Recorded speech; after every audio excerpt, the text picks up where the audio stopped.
WN parts here for all things football. Not a lot going on around here. Terps and Big Ten play, and of course the Caps and the Wizards playing, and Lord knows what the Orioles are going to be up to. This guy has been our Capitals historian and insider from the very beginning. I've known him for 30-some-odd years. I think 33 years I've known Ed Frankovic. You can follow him at Ed at WNST.net as well as on Twitter at Ed Frankovic. Dude, not a lot to follow here this week, right? I mean, if I would have told you 15 years ago that the Capitals were going to have a bye week, you would have said, what sport are we talking about? But obviously the bye has come to hockey as well. They're in the middle of this, and, this is a nice little thing, I think, for all of these teams when the schedule has gotten long, as well as for the NBA, to take a couple of days off. Yeah, there's pros and cons to it, Ness. The players definitely push for this in the last collective bargaining agreement, and that's why they have the 5-day break. Although, a lot of teams are having 6 and 7, and the Capitals, just by the way the schedule fell, only got 5. So they're going to come out of this on Thursday in New Jersey and probably play a pretty ugly game. But, that's the way it is. The players seem to want this 5 days off, and what they trade for it is a bunch of 3 games in 4 nights. So I'm kind of on the fence of, kind of like you with the NFL with these Thursday night games. I think it waters the product down a bit. So, but the players wanted it. It was part of their bargaining chip, and so we have it. Well, you can't make the season any longer. No one wants to lop off games because that's revenue. If anything, they would add games like the NFL trying to go to 18 games. So, this thing all got set back in the 50s and the 60s and the 70s, and now, in the modern era where airplanes can get you places a lot quicker, it does not allow the body to, recuperate after 3 games at 4 nights. That's for sure. No, it doesn't, and so you get some really weird games, some dead games, and then you get the games around these breaks like the Christmas break. 3 days back when you and I first met and started covering the game. They got Christmas off sometimes. Sometimes there were games on Christmas, and they would just stay home. When they then put the 1 day in, they would just stay home. Then it was 2. Now it's 3. Then you got the All-Star break. Now you've got a bye break, and like you said, they're not going to extend the season. They don't want to go past the second week of April to start the playoffs. So you get a lot of games jammed in, and you're going to get some ugly ones like last Thursday night when the Capitals seemed to be at the beach already when they had Carolina at home and lost their 5-game winning streak and then snapped their 10-game home winning streak. And I was if I had been in Las Vegas, one of my favorite towns, and been wagering on Friday's game, I would have bet on a Carolina win, and it sure looked that way till the last few minutes, till some Nicky Backstrom magic and a nice play by T.J. Oshie to get Connolly a tying goal. So the Capitals went out on a really high note as they headed to Atlantis and whereabouts warm while we freeze here in Maryland. Well, and then you look up and you're like, well, they're still the second best team in the East at this point. I think people would be shocked by that on the outside if they're not following the Capitals or around them. All of the offseason was they've broken up the band. They've kept Ovechkin and Backstrom, but they gave Oshie too much money, and they've lost half the team. And on Thursday and Friday, we saw Justin Williams running around in the other red jersey down there in Carolina. But they have, put themselves in a really nice spot here. They're in a far better position than I think you and I would have believed they were going to be in, even going back to, let's say, Thanksgiving. Yeah, and we talked all off season. You and I were two of the guys that still believed in this team, still had a lot of quality up the middle of the ice. You had Ovechkin, you had Oshie, you had Holtby and Grubauer, and they've lived a lot off their goaltending. But the job that Brian McClellan and Barry Trotz have done, picking the right guys to stay, developing the young defensemen, especially Bowie and Christian Jews, and then incorporating Jacob Verana and Chandler Stevenson, who was sent down to Hershey at the start of the season, could have been picked up by any team in the NHL, and now he's a very productive fourth-line player for the Capitals. All new names you're bringing up. If you watch last year's playoffs, you'd say, who are these guys, right? And that's what you need. You need that fresh blood, and Pittsburgh had been doing that, building up the middle. They put a lot of money in their top guys, and it was on them to produce. And when we did the radio show last March with Coach Trotz, always a fun event. Looking forward to catching up with him this By the way, year. I threw him a note out on Sunday, so we're working on that.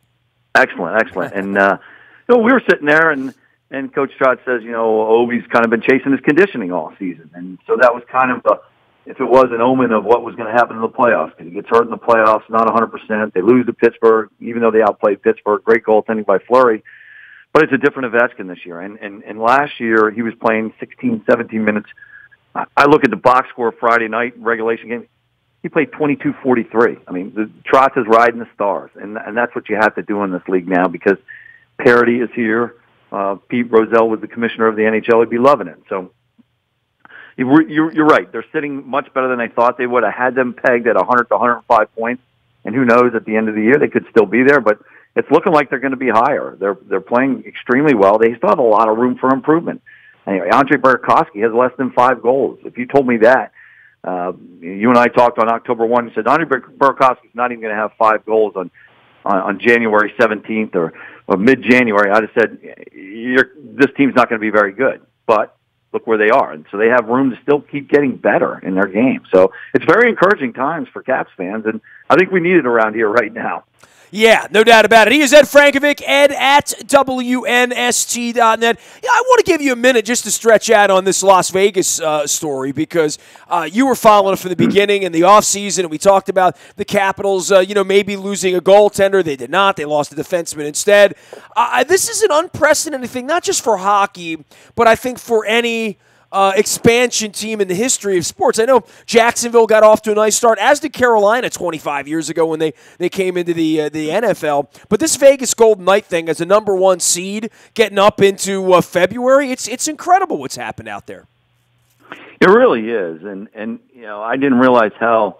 I knew the rules were very much in their favor, but I didn't realize how well of a job they did in Vegas. And you know me, I'm a harsh critic of George. I wrote a very harsh piece on him, wanting him removed from here. And, people learn. Maybe people learn from their mistakes and get better. But the deck was definitely set up nice for them. But they had to go out and still take advantage of it. And they still had to take 31 guys from 31 or 30 guys from 30 different teams and mold them and go in a new city and go play hockey, right? Literally. Yeah. And build an atmosphere, and the job they've done out there is incredible. All the players from the Capitals raved about it when they're out there. You hear every road team goes in there and says, "Wow, that's a tough place to play." But at the end of the day, you still got to play hockey, and they had a bunch of injuries to their goaltenders early. Easily could have sunk this team, and somehow they've overcome it. So they built a team on speed. They've taken advantage of the new rules, what the new NHL is. It's a speed league. And they've built a really nice team. The question's going to be, can they keep holding up the second half of the season? Because I don't think George is going to break this up to try and get more picks. I think he's already sitting pretty well with what he's got in his pipeline. So he signed Marchessault, the kid they got from Florida that's been scoring a lot of goals. I think James Neal is his biggest decision. Do I trade James Neal, or do I keep him and try and make a run in the playoffs? Because you look at the Western Conference, there's nobody there that really stands out. There's no reason to believe they can't, play a couple of rounds in the playoffs, maybe even better than that. I mean, it's for a franchise trying to launch. Look, the Oakland Raiders are going to go there and try to launch. We saw San Diego Chargers try to come up to L.A., the Rams, the whole deal. It's a very, very difficult proposition, and in the modern era, to think you could be this good, this will just never happen again. What's going on out there? I don't see it happening again. It'll be interesting to see what happens. I mean, everyone's talking about Seattle being the next team, so they get 32 teams. Will the rules be the same? But Seattle's not Vegas, and it really is. Ness. I think Nashville's probably the best team in the West when you look at it on paper. But as we know, the game's not played on paper. You got to play the. I mean, look what happened to the Pittsburgh Steelers. On paper, everybody had them winning that game, and they lost. Yeah, so, they're playing golf on paper right now. So Vegas could beat anybody. I mean, anybody can beat anybody this year. This league is wide open. Tampa's sitting at the top of the league, but their best defenseman, a very underrated defenseman, doesn't get a lot of press because they're in Florida, and there's not a lot of media that covers the hockey team down there.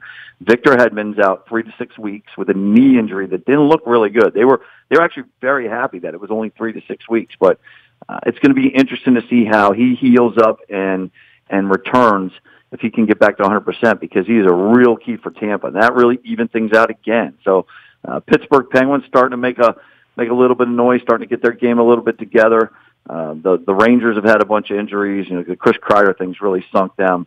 So it's shaping up again. Caps and Penguins again.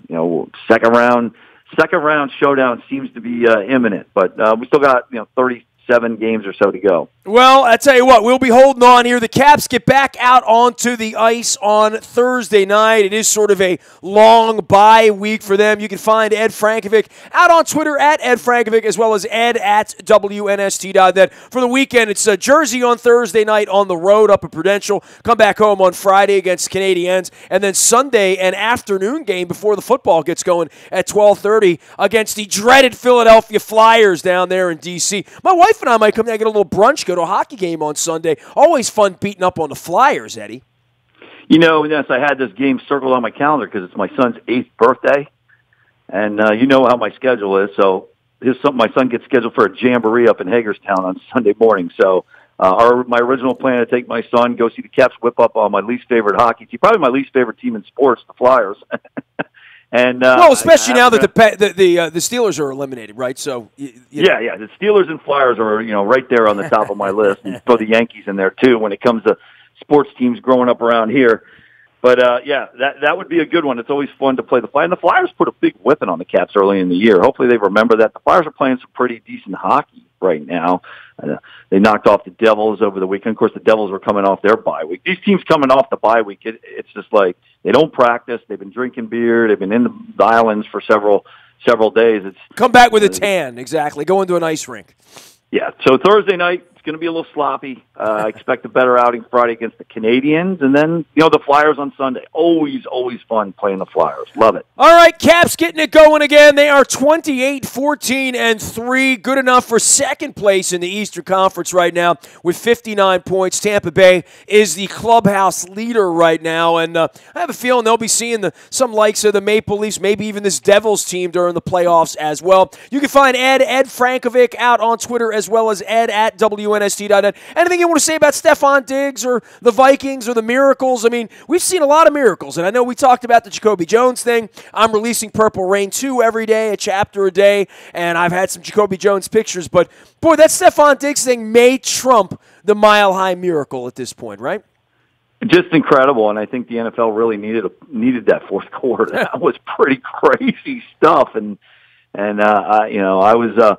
It was a divided house here. I had my daughter and my youngest rooting for the Vikings. My son and I were rooting for the Saints because we like Drew Brees, and I was just like, wow, what a finish! And it's kind of neat. You talked about last time all the connections to the Eagles, and one of those locally to the Eagles, Torrey Smith, and now you have Stephon Diggs, a 5th-round pick, passed on by every team 4 times effectively, and I get it. He was banged up, I guess, coming out of Maryland, but you would think a guy like, after seeing what Torrey Smith did in the NFL, the Terps had a couple good receivers there.